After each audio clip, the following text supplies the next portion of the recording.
Hi, welcome back. So in the last several parts we've created our claw here, and one thing that I didn't like is as I look around we used smooth on this claw, so if we unsmooth it we can see the difference. The difficulty is, as we've been saying all the time, this no longer looks that hard-edged, which I thought for the claw we might get away with, but now I'm seeing the razor sharp definition on this piece. I really don't think this is good enough, so I'm going to unsmooth it, and I'm going to start by just simplifying its geometry. Now, I would have done it this way regardless of whether I was going to smooth or not, so this is, just a quick way to create better geometry for what we need. So let's get rid of all these edges up here, because we're looking to have just one edge left, really. And there we go, that should do it. So let's go edge, delete edge. Okay, and that was too many. So it appears that I've got one there that I can't get rid of. Just one at the bottom. I think I've selected the entire bottom edge there, folks. So just delete edges. Okay, that will do for there. And I should be able to delete edges here. And that should be fine. Alright, now I'm going to come in and select these faces. So interface mode, and I'll just select this face, this one, this one, this one, this one, this one, this one, this one, this one, and this one, and now I can mesh extract. So let's just hit extract, and let's go to object mode, W to move. I'll have to center the pivot. Hang on, there we go, that's centered all right. There we go. Now I'll make this straight just by vertex, straighten that up, and I've missed one, I can see it. Okay, better done in one of the orthographic views. And we'll know when this is straight because we won't be able to scale it anymore. So there we go. Alright, so now we have this, but this is not perfect. This is not that smooth. If we just use this now and put a chamfer down it, then we'd be in a bit of trouble, because anyone could see that that is not a nice smooth curve. So before I smooth this, I'm going to take this piece here, I'm going to go to edge, I'm going to select it, and then I'm going to use the slide edge tool, and I'm just going to slide that over to there.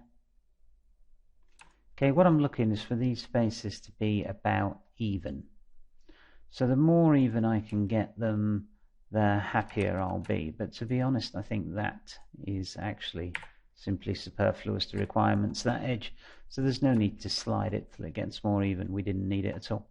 Alright, so there we go. Now we have this. Let's go to the modeling toolkit and extrude all these faces.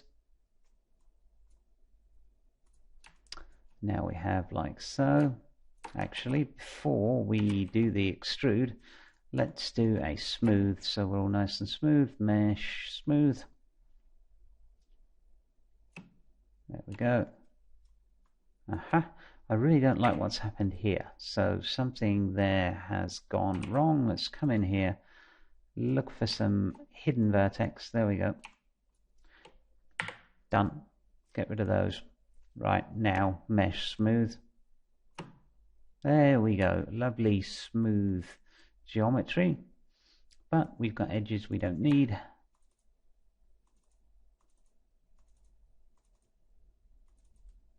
And delete edge. Okay, we don't need those edges. We would have needed them if we were going to smooth the object, but as we're not, we don't. So now face mode. Okay, and extrude, which gives us this, which looks perfect to me. Now I just want to select the edges I want to bevel, so this one and this one, and I'm double clicking to get the whole edge loop, and I'll just select all the outside edges here. Let's spin around the back of the object and make sure we've got these, and make sure we've got none we don't want. No, we look to be pretty good, so edit mesh, bevel. There we go, it's a pretty small chamfer. So let's go up to the channel box and change the fraction to say 1. Still not big enough. 2. Let's see if we're having any problems down here. We don't appear to be. Okay, so that now looks like a razor sharp edge. So let me just get off this slide on edge tool by pressing Q, and I'll just come here and let's do a comparison. Let's smooth this one back over. Okay, this one's like a razor sharp edge hard object. This one's a bit meh. So that one's gone and this one's taking its place. There we go. And maybe it could be a little wider. Done. Okay, perfect. Lot more hard surface, hard edge feeling from that now. Sorry, I should have done that straight away, but I really thought we'd get away with a smooth for once. But you know, after we'd done all the hard work on these parts to get them looking this crisp, seemed a shame to leave the big claw with a sort of softer edge. Alright, let's talk about putting these teeth on. Now I'm going to use a script to place these teeth, but really you could just place them by hand. I'm going to just use a polycube, and all I'm really going to do is select the vertex on the bottom, hit R, scale them in until we create sort of a toothy point. There we go. And I'll probably make these a bit wider, maybe even a bit narrower, depending on how I feel. Now that's going to, whoops, don't want those. Now this is going to be a bit wider probably, and then I'll bring it up and put it on the claw. Now as I say, you will be able to just take these, you know, you can look at your reference to get a scale, or you can do it by eye. I'm just going to have a quick look at the reference to make sure, you know, I'm not completely out. So now I've got my object, I can come up and it looks to be about the same size it is on the reference. It might be a bit narrower, but I quite like that. So, and then you could rotate it round to begin here, and then you could place it on, and there you have it, you know, your first tooth, and then you duplicate across and across and across and across and across. But that's a pain in the backside. You could also make a curve that followed around this, and then use a motion path to lock this to the motion path, and then use a animation snapshot to do it in exactly the same way we did this. Or you could use a script that I use all the time called SP Paint. Now SP Paint is a great little script. You can get it here on Creative Crash. It's just under Maya, Script, SP Paint, and I'll actually bring up, or I'll actually make a note of the website address in the README file for the tutorial. So once you've downloaded that particular script, you simply put it in your Maya scripts folder. Now depending on your OS, that could be in different places. If you're on a Prettybox Windows system, then you'll want to put it into your Maya scripts folder, which is normally My Documents, Maya, your version number, and then scripts. On Linux, it's in the home folder in pretty much the same place. Mac, same thing. So you might need to look up where to put your scripts. But once you've got it installed, and basically you just download it, take the script and plonk it in the scripts folder. You may have to restart Maya, so that's one thing to keep in mind. So once you've put that in your scripts folder and restarted Maya, you should just be able to type SP Paint 3D in this mailbox here and hit go, and that will bring up SP Paint 3D. You can of course put it on a custom shelf, which I have done here. I've got it on a shelf called Tutorial. Just in case you didn't know how to do that, I'll go into the shelf editor. I'll just delete shelf. Yep. And then I'll go into the shelf editor and just show you how that was done. Nothing to it really. So let's go shelf editor and let's create a new shelf, which I will once again call tutorial. Yes, and then I'll create a new object on that shelf and I'll call this SP Paint.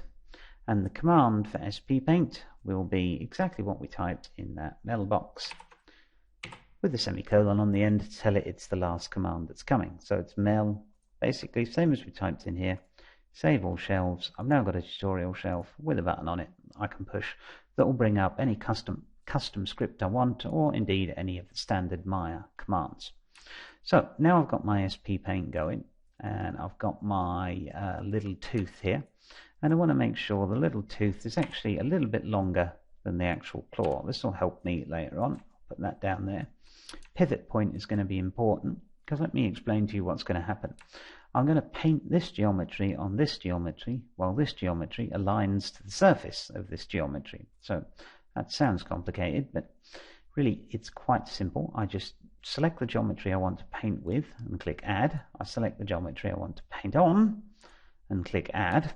And then I go to place, let's try that, and I just simply place the geometry on it.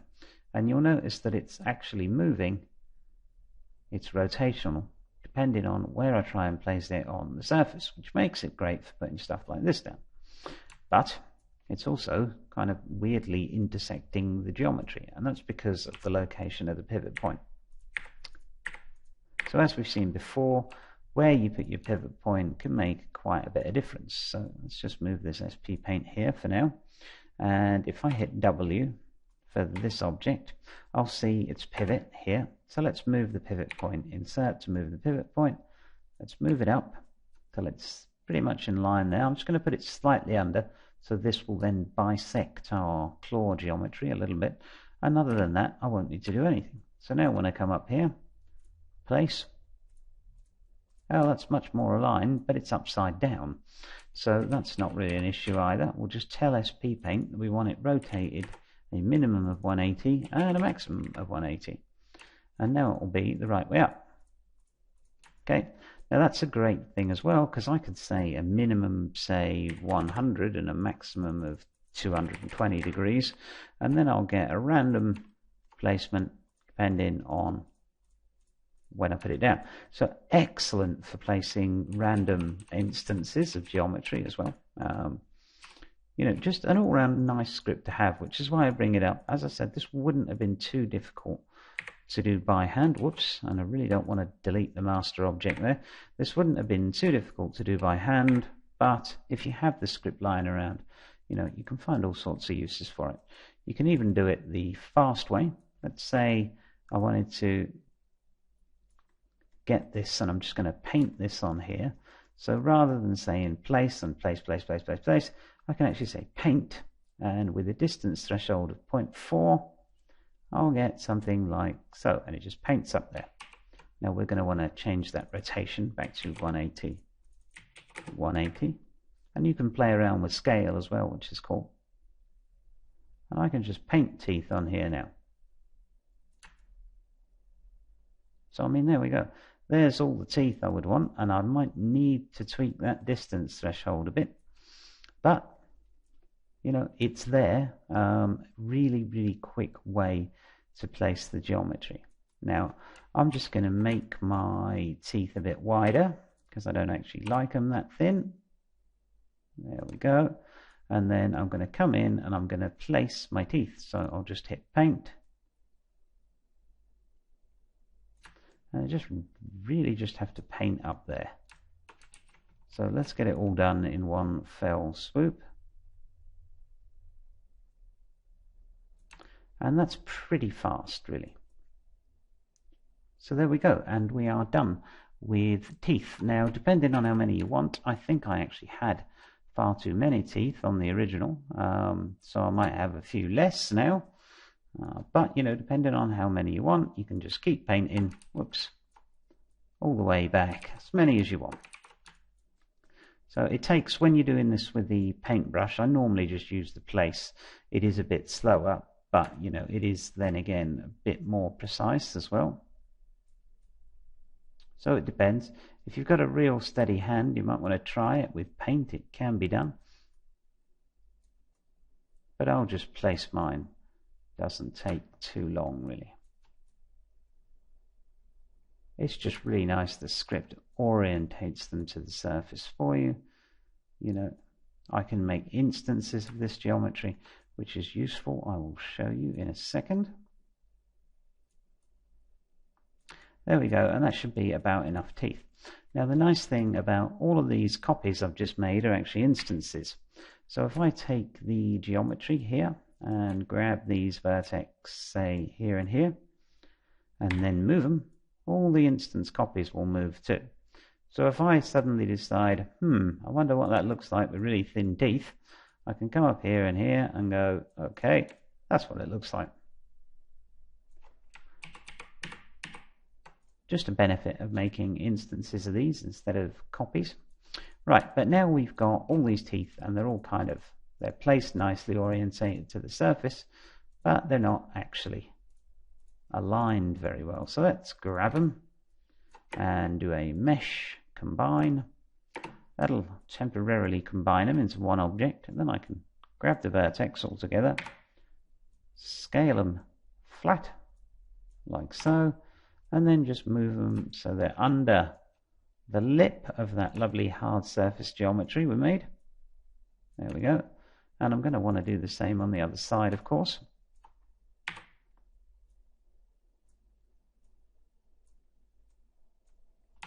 Okay, and then just under the lip of that geometry, there we go, object mode. And now we have some precisely placed, nicely aligned teeth. So, make the determination yourself whether you want SP Paint for that. SP Paint for just that is probably overkill, a little bit. But once you've got it, try it out on some other things. I mean, as I said, I've used it for roof tiles, trees, rocks, grass, many, many things. So what I'm going to just finish off with is I'll just get rid of this, and I'll get rid of this, and I'll group this all together as one object.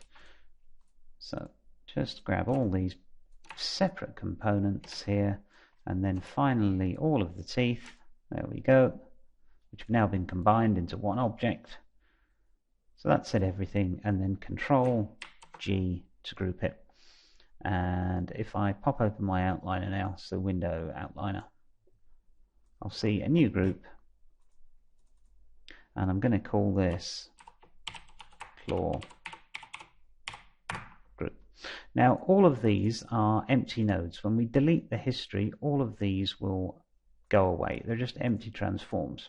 So I could just take all of these and hit delete. Whoops. First, let's delete the history. So edit, delete by type, history. And now I can take all of these and just take them away. So we've got this one claw group. We're going to need to get the pivot of it in the center of this. So let's hit W. The pivot will appear down there. Insert. Let's come up. Let's do this a bit more precisely, shall we? And let's get the pivot in the middle of this. There we go. And there we go. Now I'm not going to be too precise.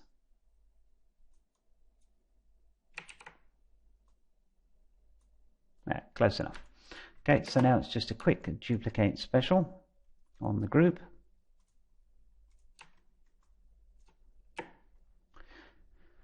So edit, duplicate special, where are we? And number of copies would be 2, and rotate would be 120, and duplicate special. There we go. Okay, they ended up being a little misplaced. Okay, I wonder why. Let me double check that pivot point, and I can see from here that I haven't got the pivot point quite in the center, it looks like. No, I've got it one span above, so apologies. That was a bit clumsy, but sometimes these things happen. Alright, so close this down, and let's just do that duplicate special. Edit, duplicate special, should have the same settings as last time, and there we go. So there you have it, the finished Dalek attack claw, or attack weapon, or whatever it was called. And it's a very nice example, in my opinion, of some hard surface modeling techniques. We've got rounded corners with razor sharp edges. We've got very nice sharp edges on geometry like this. We have, a piece that's been created that has these great looking drilled, beveled, chamfered holes in it. All of the hard surfaces look hard. We've had to smooth very little. I mean, the only things we've smoothed are the true rounded pieces. This piece this piece, this piece, this piece. All of these other items are actually hard surface items, okay, including the claws. Okay, so there you go, really.